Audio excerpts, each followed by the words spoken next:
Episode 8. When he finally pulled away, he gave me the widest, sexiest grin I had ever saw, feeling absolutely satisfied. I was so close.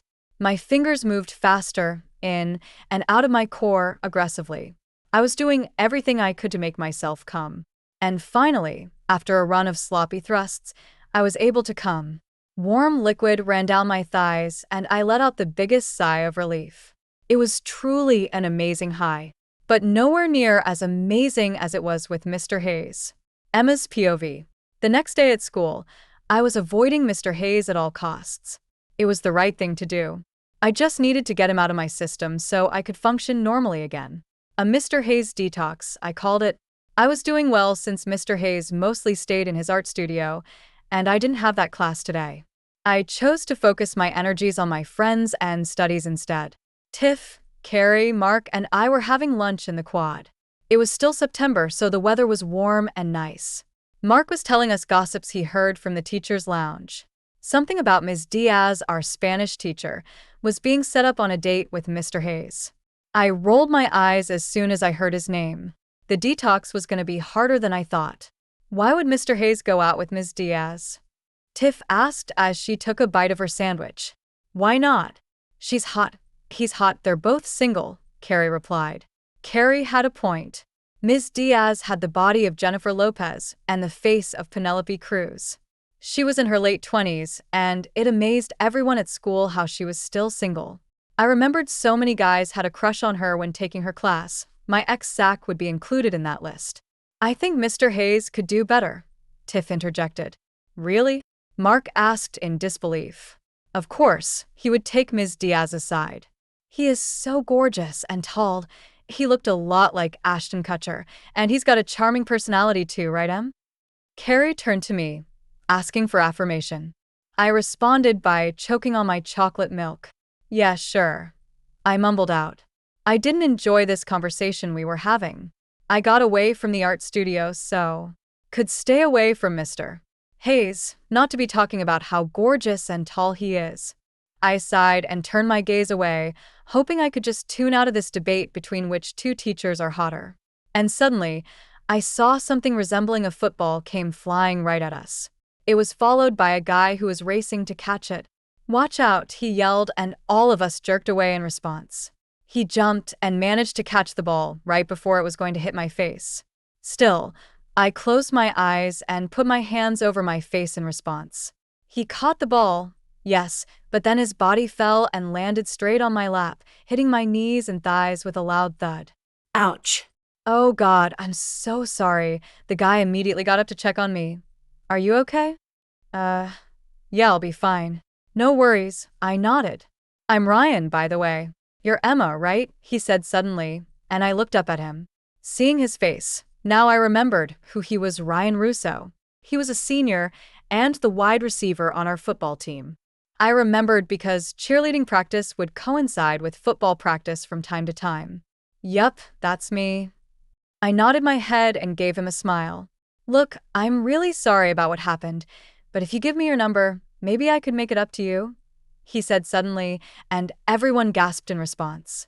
I was taken aback. I didn't know what to say. Her number's 404 to 572. Tiff started yelling my number out, and I glared at her. No, seriously, would that be okay? Ryan laughed as he pulled out his phone and handed it to me. I thought about it for a while before nodding my head. He was just trying to be nice. Least I could do is to return the favor. It was just a phone number. And anyway, what's wrong with making new friends? My friends were being ridiculous as they started cheering and hollering. Ignoring them, I focused on the task at hand. After I tapped in my number, Ryan took his phone back and the biggest smile appeared on his face. So, I'll see you guys around. He nodded to all of us, but his gaze stayed at me a little longer than the others. When he finally ran back to his friends, my friends had gone berserk. They were chanting, laughing, and falling over their asses. Stop it. You guys are embarrassing, I scolded, but it made them laugh even harder. Look at you, Miss Tang. You broke up with Zach and now you landed Ryan Russo, Tiff teased. Or actually, Ryan Russo landed on her. Mark chimed in. Guys, you're being ridiculous. It's just a phone number. He'd probably have tons of other girls' number in there too, I told them. I don't know. I have a good feeling about this one, Carrie said in a mysterious way. Oh, you have tea. Spill it, Tiff demanded.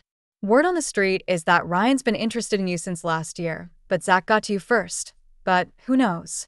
Maybe now it's his time, Carrie said, and everyone started oohing and awing. I had seen Ryan around the school a lot. He was always friendly, and he would smile whenever I passed by. But I never got any weird vibes from him. I didn't think anything of it. My mind was wandering around aimlessly when I turned my head to the side and caught a glimpse of someone staring right at me from the classroom window. I squinted my eyes to get a better look, and I gasped as soon as I realized who it was. Mr. Hayes. His face looked serious and rigid. When he saw that I was looking at him too, he took a deep breath and bit his lip.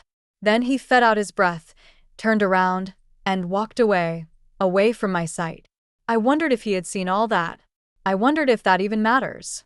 After swim practice, I got back home from school and started on my homework. I wondered if I should start thinking about my art portfolio, but then it reminded me of Mr. Hayes, so I pushed that task aside. Desperate for some distraction, I was glad when I suddenly got a text from Ryan. Hey, sorry again for almost hitting you with a football today. Ryan, I texted him back. It's alright. Could have been worse.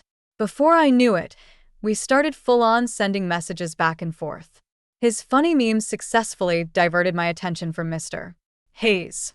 We texted until it was 1 a.m., and we both agreed we should get some sleep.